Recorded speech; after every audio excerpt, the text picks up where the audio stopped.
Friends, welcome to my channel.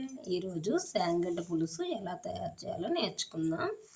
అందుకు ముందుగా stove వెలిగించుకొని ఒక కడాయి పెట్టి కొంచెం ఆయిల్ వేసుకోవాలి. ఆయిల్ కొంచెం వేడెక్కినాక ఆవాలు, జీలకర్ర, మెంతులు, ఎండుమిర్చి వేయాలి.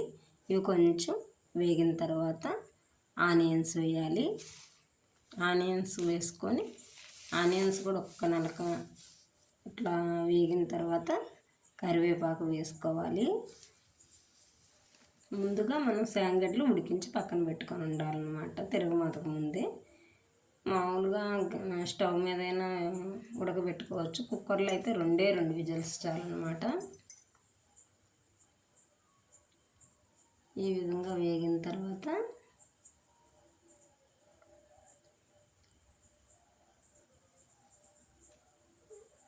మనం అంతలోకి ముందుగా కట్ చేసుకున్న టమాటాలు,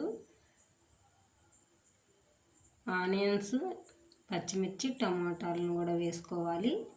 అవి వేసి కొంచెం సేపు ఒక 2 నిమిషాలు అట్లా కలిపెట్టిన తర్వాత ఉడికించిన శాంగడ్డలు కూడా వేసుకొని కొంచెం ఫ్రై చేయాలి. ఈ శాంగడ్డలు అన్నమాట మోకాళ్ళ నొప్పుల వాళ్ళకి కానీ కొంచెం మోకాళ్ళ జిగురు దగ్గర వాళ్ళకి జిగురు వచ్చుద్దంట.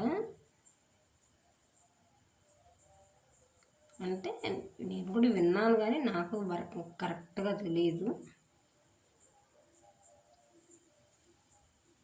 ఈ విధంగా కొంచెం సేపు అట్లా ఫ్రై చేసిన తర్వాత ఉప్పు, పసుపు, కారం కూడా వేయాలి. అంతలోకి మనం కొంచెం చింతపండు నానబెట్టి చింతపండు రసం పిసికి పక్కన పెట్టుకోవాలి.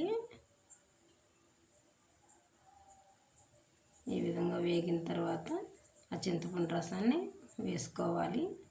కొంచెం వేసుకున్న తర్వాత మనకి పులుపు సరిపోయిందో లేదో చూసుకొని దాన్ని బట్టి వేసుకోవాలన్నమాట. అంటే కొందరు ఎక్కువ పులుపు తింటారు, కొందరు తక్కువ పులుపు తింటారు కదా. అట్లాంటప్పుడు కొంచెం వేసుకొని పులుపు సరిపోతే ఓకే, లేదంటే ఇంకొంచెం పోసుకోవచ్చు.